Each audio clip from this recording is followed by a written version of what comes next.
become himself, Dizzy Gillespie would copy him, so the baton was kept on passing down to each other. And that's why it's so good, you know. Miles and, you know, Freddie Hubbard and Lee Morgan and all the cats, Fats Navarro. But they're not doing that anymore. They want to act like, you know, in hip-hop, all my friends, you know, they want to act like it just started now. It's not true, man. Because I asked Ludacris, Common, Drake, and Will Smith, you know, in your mind, when was the year of origin of hip-hop? And they all say the same thing. 1971 with Black Panthers or with Bill Scott era. We were rapping in Chicago, man, in 1939. Come on, man. I'm 5 years old with the Dirty Dozens, the Signifying Monkey, and Titanic Man. You don't talk about your mama, man. That's what it's about, man. That's way before rap, man. Way down in the jungle deep. That's right, man. You know, I knew all the Signifying Monkey stuff. The Titanic, man. I was not there with people up here tonight. I think we had another question over here. Huh? We had another question over here. What's a hard socks dance? What? A hard socks dance. What is What do you it? say? Hard socks dance? Yeah. What are the types? You say Art Stockton? No. Hard socks dance. What is it? It's a type Hard of socks socks dance. Hard socks? dance. That meant you had the socks on too long and they were funky. You know, all of the hip hop slang comes from jazz. You know, Lester Young was calling Basie homeboy 90 years ago. Come on. I remember the first time I went to New York. I was 18 years old, Oscar Belvin, and a junkie came into the America Bell and asked me, "Hey, bros, can I stash my axe in your crib for a few ticks while I go cop me a few Z's?" So the hip hop guys are all copying the jazz slangs. You know, that's the origin of jazz slangs is where the hip hop slang came from.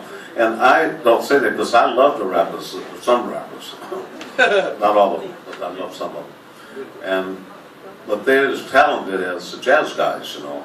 But the problem is they have to deal with guys that they assume know something about music, and it's not true.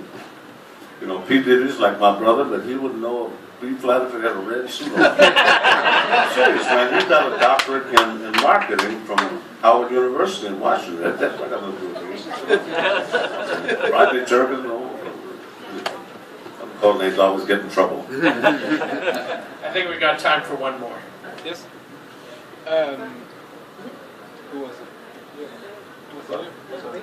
The lady right over there. Mr. Jones, it's such an honor to meet you. Can I please take a picture with you when you're done? Can she take a picture with you? Oh, yeah, they look good. You talk about, I got your video of me dating myself, when you had a little piece on about your life, and you talked about how, I can't remember who you were playing with, whether it was Count Basie or Lionel Hampton, and what he told you was, get the brass out, you had to play bad, in order to push the sound out. You know what I'm talking about? You said That's Clark Terry. Was that Clark Terry? Clark Terry, yeah. The brass That was my guru. Okay. I was 13 years old. My lip used to bleed, and he used to teach me how to put the armature right so it didn't bleed anymore. That's the film we got out now. Keep on keeping on, which you got to see now. Okay. Because he taught me and Miles 68 years ago. And he's teaching a blind Japanese piano player who travels with us now, Justin Coughlin. Amazing. And in the process, he had his legs amputated, you know, for diabetes. Clark's one of the greatest trumpet players that ever lived. But I think what you said in the video was that in order to get the right sound, you had to say, and I'm going to use, sorry ladies, you had to play bad motherfucker. That's Clark Terry, yeah. Clark Terry, okay. That's Clark Terry, yeah. Bad motherfucker. That's right, that's Clark. Clark Terry, okay. And in the picture, he says it all the way through the movie. Right. Or your lips squeezed in, bad motherfucker. Bad motherfucker. You know, we were just talking about Clark Terry backstage, and Yes. you mentioned an incredible documentary that's coming out in September that's all about Clark Terry, even at this stage of his Keep on career. keeping on.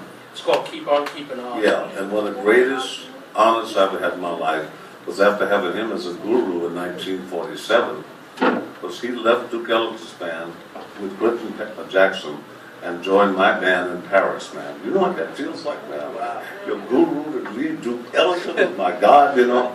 and join my band. I couldn't believe it, you know. I really couldn't. And to this day, it still overwhelms me, you know. Keep on keeping on. It's coming out in September, and it's all about Clark teaching a blind jazz piano player from Japan, right? Yeah. And the He's half story Jewish and half Japanese, yeah. and then the story of music bringing them together. We're going to have to, unfortunately, bring this to a close. Will you please join me in thanking Quincy Jones for coming here today?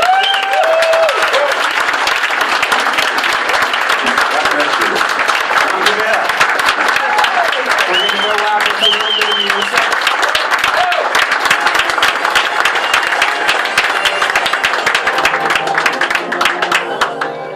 Quincy Jones Band in 1960, doing I Remember Clifford. Bye-bye.